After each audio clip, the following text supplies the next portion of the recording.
We are on day 28 of 365 posts in a row. And here goes the sparkling water challenge.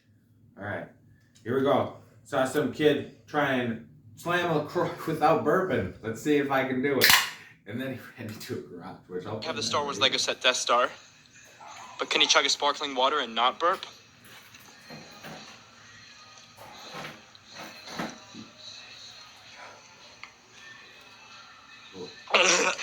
Oh my gosh.